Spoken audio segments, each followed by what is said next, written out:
On December 17, 2000, a man walking along the River Thames in West London noticed something unusual floating in the water. As he drew near, he realized that the object was the upper body of a woman. The rest of her body had been severed at the waist. Police were immediately called to the scene near Church Road in Battersea, and the woman's remains were drawn from the river. Medical examiners later speculated that she had been in the water for a couple of weeks and had likely been cut by a sharp instrument, such as a sword.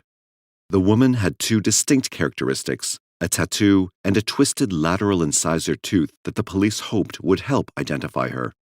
It didn't take long for the relatives of the victim to come forth after seeing pictures of the tattoo in the local newspapers. The young woman was identified as Zoe Louise Parker, 24, who worked as a prostitute in the Feltham and Hounslow area. Her mother described her as a loving, caring daughter who suffered from learning disabilities. The family was devastated by the loss and appealed for any information concerning their daughter or her murder. Police hoped to find the killer before he struck again. However, they had no strong leads in the case and no suspects. Less than 2 months later, another horrific crime shocked the community. In late February of that year, 3 10-year-old boys fishing in the Regent's Canal at Camden retrieved a bag from the murky water. Upon opening it, the boys were mortified to find human body parts. Police were contacted, and a search of the area immediately commenced. During a sweep of the canal, investigators found approximately 6 bags, which contained various body parts wrapped in bin liners. Bricks had been used to weigh down the bags. Not all of the woman's body was accounted for. The authorities suggested that the rest of her body was either still in the canal wrapped in bags or being kept by the killer as a trophy. The woman was later identified as Paula Fields, 31, of Liverpool, who had lived in the Highbury Grove area for a couple of years before her death. She was a mother of 2 who worked as a prostitute to support her 150 a day crack cocaine habit. Paula was last seen getting into a red car on December 13th. The authorities speculated that a hacksaw was likely used to dismember her body. Initially, Paula's ex-boyfriend, who had a violent criminal history, was suspected of the gruesome murder. However, there was no evidence indicating that he was involved in the crime.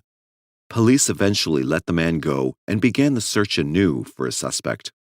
In December 2002, a series of equally horrific crimes occurred in the Camden area. Even though the police initially denied any link between the new victims and Zoe and Paula's murders, it was later speculated that the same person might have been involved. The similarities between the cases were just too much to ignore.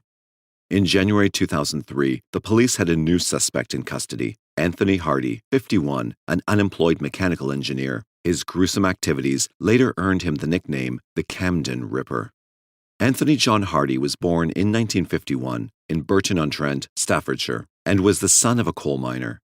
From an early age, Hardy yearned to escape the lower middle-class lifestyle in which he was raised. He worked hard in school and excelled academically. Ultimately, he was accepted at London's Imperial College to study engineering. During the mid-1970s, Hardy met and married Judith Dwight, with whom he attended university. The couple moved to Tasmania, Australia, where they raised their 2 boys and 2 girls.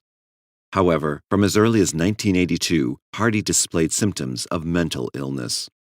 During that year, Hardy tried to kill Judith by bludgeoning her over the head with a water bottle before trying to drown her in the bath.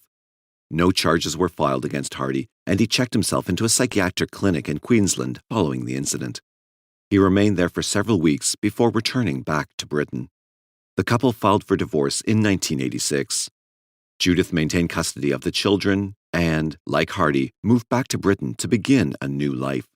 Shortly after returning to his home country, Hardy began stalking Judith, which led to her filing a restraining order against him. Davenport and Dougherty claimed that he broke the restriction order, and as a result, he was temporarily imprisoned. Following his release, Hardy sought psychiatric help at outpatient clinics. He was diagnosed with peripheral neuropathy, a disorder that is known to cause depression. He was also diagnosed with manic depression and prescribed medication to reduce symptoms. In the early and mid-1990s, Hardy was homeless and spent much of his time living in various hostels throughout the city. During that time, Hardy began abusing drugs and alcohol, which further exacerbated his psychological problems. He got into trouble with the law on several more occasions for aggressive behavior and theft, for which he served a short stint in jail. Davenport and Dougherty reported that in 1998, Hardy was arrested for indecent assault after a prostitute claimed he had raped her, but the charges were later dropped and he was released. He was also investigated for 3 other, yet there is insufficient evidence to bring a case against him. However, he was ordered to seek psychiatric counseling, which he took advantage of at a local hospital. He was eventually discharged and referred to outpatient care. In 2000, Hardy moved into a 1-bedroom public housing flat on Royal College Street in Camden. This new residence was located a short distance from King's Cross, an area where prostitutes frequented. It was a location that Hardy deliberately chose for that very reason. The neighborhood would become his hunting grounds. In January 2002, Hardy caught the attention of police once again when he was caught pouring battery acid into a neighbor's mailbox. At around the same time, a concerned neighbor told police that they believed something was amiss at Hardy's flat. The tip led to a gruesome discovery. When police arrived at Hardy's residence, they found the bedroom door locked. When they broke it open, they found the corpse of a young woman lying naked on his bed. There was evidence the woman suffered from cut marks to her head, bite marks, and bruising, indicating that she might have been murdered. However, pathologists claim that she died of a heart attack and not foul play. The woman was later identified as Sally Rose White, 38, a prostitute from the King's Cross area who is known to have an addiction to crack cocaine. Sally suffered from brain damage and behavioral problems caused by a birth-related spinal cord injury. It was believed that her condition, which worsened with age and lack of treatment, coupled with her addiction to drugs, resulted in her heart attack. However, her death from natural causes would later be questioned when the remains of other women were discovered in Hardy's flat. On December 30, 2002, a homeless man foraging in garbage bins for food came across a horrible discovery. Within one of the bags, he found human remains, including severed sections of 2 legs. The homeless man took the remains with him to a nearby hospital where the police were contacted. Upon their arrival at the crime scene, investigators immediately cordoned off the area around the bins, which was located behind a pub on Royal College Street. Officers searched the garbage container and found approximately 8 more bags containing various body parts. The torso of a young woman was also found in a wheelie bin about 100 yards from the original discovery. The body parts were taken to St. Pancras Mortuary to be examined by pathologists. The cause of death was difficult to establish because the heads and hands of the victims were still missing. Yet, pathologists were able to determine that the remains were that of 2 different women who were likely murdered sometime over the Christmas holidays. DNA tests were conducted in the hopes that it would help investigators uncover the identity of the women. A trail of blood led the police to Hardy's flat, located a short distance from where the bodies were discovered. They promptly obtained a warrant and searched his ground floor apartment, where they found a great deal of incriminating evidence. At the time of the search, Hardy was nowhere to be found. Investigators discovered in Hardy's flat a hacksaw with human skin still attached to the blade. Moreover, an electric jigsaw power tool was found, pornographic magazines were scattered about, a woman's black stiletto shoe rested on the windowsill, blood was found in the bathroom, and a devil's mask lay alongside a note on a table reading, "Sally White, R.I.P." However, one of the most incriminating pieces of evidence found in his apartment was a woman's torso wrapped in bin liners. Following the gruesome discovery, a massive search was launched to find Hardy, who had gone missing for several days. It was suspected that he had fled town. However, a CCTV video surveillance camera caught him on tape on January 1st, trying to fill a prescription for his diabetic medication at a London hospital. Hardy shaved off his beard in an attempt to alter his appearance. During an interview with hospital staff, officers learned that Hardy spent 4 hours awaiting his medication. It was speculated that he had been drinking because he smelled of alcohol. Hardy became panicky and left the hospital without receiving any medication after the staff tried to convince him to go to a hostel. A member of the public had seen Hardy with a young woman named Kellyanne Nichol, 24, shortly after the Christmas holidays.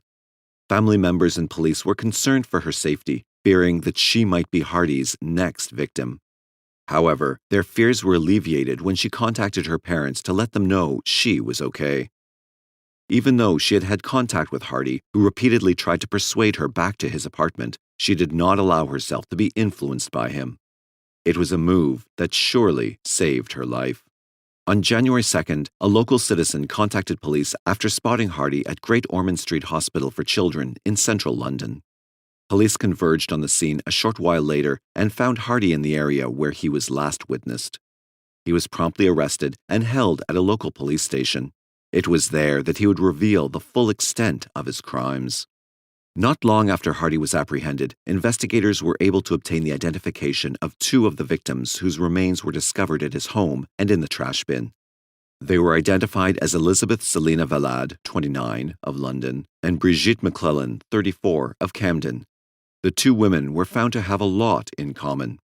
Elizabeth was a rebellious woman who lived a wayward life from as early as her teens. Born in Nottingham, England in 1972, Elizabeth was the only child of Iranian professor Hassan Valade and his British wife, Jackie. The couple lived a short while in America, yet the marriage broke up when Jackie decided to return with Elizabeth back to Nottingham. At the time, Elizabeth was about 1 year old. Her daughter was a very difficult child who mixed with the wrong people as a teenager. She further stated that Elizabeth dropped out of school and moved to London by herself at age 16. From that point, there was little contact between the two. At age 18, Elizabeth began a relationship with a man with whom she lived in London. Shortly into the relationship, Elizabeth became pregnant and later gave birth to her little girl. The three lived with one another for a brief period before Elizabeth left her newly formed family in search of a different lifestyle. Elizabeth worked in a massage parlor where she became involved with a married millionaire who set her up in an expensive apartment and provided her with luxurious gifts. After some time, she moved out and started to date other people. She began to take crack cocaine and went back to prostitution to fund her lifestyle. Her addiction eventually led to her death. Hardy was thought to have played upon his victims' vulnerabilities by luring them to his flat with the promise of money or drugs. It was Elizabeth's torso that was found at Hardy's residence and her legs that were discovered by a homeless person in the bin. It was difficult for investigators to identify her initially because her hands and head were never found. However, they were able to obtain a positive ID on her by processing the serial numbers found on her breast implants. Brigitte McClellan's identity was revealed on January 6th during a brief hearing at Hendon Court where Hardy was charged with the murders. Brigitte, whose torso and other body parts were found in garbage bins, was identified through her DNA. Like Elizabeth, her head and hands were never found. A native New Zealander and mother of two boys, she worked as a prostitute in Camden. The money she earned from selling her body was mostly used to finance her crack cocaine addiction. Hardy was believed to have been one of her customers, which is how she ended up in his flat. Brigitte was murdered on or before December 30th, 2002, at around the same time Elizabeth was killed. The murders of Elizabeth and Brigitte led to a reinvestigation into Sally White's death of alleged natural causes. It was believed that Hardy might have actually murdered her and simply got away with it when the pathologist incorrectly diagnosed her cause of death as a heart attack. They just had to prove their theory. However, after a brief inquest, it was determined that Sally had indeed died of natural causes related to chronic heart disease. The findings would later be disproved following surprising new evidence brought forth by Hardy. Hardy's murder trial began at the Old Bailey Courthouse in November 2003. During the onset of the trial, he made a startling confession. He not only pled guilty to the murders of Elizabeth and Brigitte, but also that of Sally White, who was thought to have died of natural causes. He had previously denied murdering the women. The confession discounted the conclusions of previous pathological reports into Sally's death and threw into question the credibility of the medical examiners that worked on her case. During the trial, it was revealed how each woman succumbed to their gruesome demise. Hardy was said to have lured all of the women to his apartment with the offer of money. He then engaged in extreme sex with the women before strangling them. Hardy was a pornography-obsessed necrophiliac who achieved sexual gratification by posing the nude bodies of his victims after death and taking explicit photos of their naked corpses. In fact, his primary motivation for committing the murders was so that he could photograph them. It was also suggested that at the time police found Sally White, Hardy was likely in the process of preparing her body for photographs. She too would have likely ended up in the trash bin had the police not interrupted his gruesome activities. Hardy had taken about 44 pornographic pictures of Elizabeth and Bridget, which he allegedly sent to a friend. The pictures were later turned in to the police. They claim that one of the macabre photographs depicted Elizabeth lying posed on the bed with her facial features obscured by a devil mask and a baseball hat, both of which were later found at Hardy's flat during the search. After Hardy had finished with his victims, he used a hacksaw to dismember their bodies in his bathtub. Evidence of his victims' blood was found in his bathroom. When the police interviewed neighbors after the discovery of the bodies, they claimed to have heard drilling sounds at all hours of the day. The judge overhearing the case, Justice Keith, said to Hardy at the conclusion of the trial, "Only you know for sure how your victims met their deaths, but the unspeakable indignities to which you subjected the bodies of your last two victims in order to satisfy your depraved and perverted needs are in no doubt." On November 25, 2003, Hardy was given 3 life sentences for the murders, and the judge would later decide whether he could ever be released on parole. In January 2002, following the discovery of Sally White's body and Hardy's arrest for having poured acid into a neighbor's mailbox, he was detained in the mental ward at St. Luke's Hospital in Muswell to undergo a psychological evaluation. While Hardy was being evaluated, he made a sport of conning psychiatrists. A friend of his said that Hardy believed he was cleverer than they were. However, mental health experts saw through him. Despite Hardy's efforts to fool them, psychiatrists found Hardy to be a risk to the community, especially women. Dr. Alan Stewart Reed warned that his behavior is characterized by impulsiveness, lack of forethought about the consequences of his actions, seriously irresponsible behavior, inability to learn from experience, and a lack of concern for others' feelings.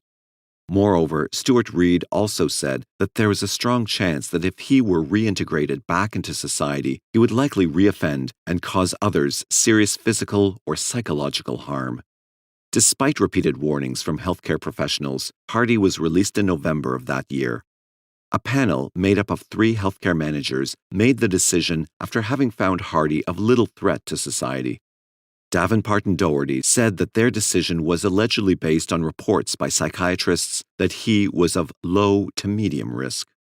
However, the panel actually failed to read the report put forth by psychiatrists that warned against Hardy's potentially violent behavior. It turned out to be a fatal error. A spokeswoman for the Camden and Islington Mental Health Trust confirmed that Hardy was under supervision throughout Christmas and even kept an appointment with a supervisory group outside the hospital on December 30th, the day the vagrant first discovered the body parts behind a pub in Camden Town. Yet, even though he was under supervision, it was extremely limited. Health supervisors were actually so scared of him, they refused to go to his council flat, agreeing to meet him only in cafes. Their fears should have been enough to raise the alarm bells about his behavior, but nothing was done about it, and Hardy remained free to roam the streets. Following Hardy's arrest, a public inquiry was held to determine why he was released when he was such an obvious threat to society. There was increasing pressure to dismiss the panel of 3 health managers from their duties. However, some argued that the panel should not have been faulted for falling victim to Hardy's manipulative psychotic behavior and that the blame rests solely on the offender. Regardless, the fact remains that had Hardy been kept in the hospital, Elizabeth and Bridget would likely be alive today. To date, it's unknown if Hardy was responsible for the murders of Zoe Parker and Paula Fields. However, police continue to believe that the cases are likely connected. Moreover, it's believed that Hardy was also responsible for up to 5 or 6 other area murders that bore marked similarities to the ones for which he was convicted.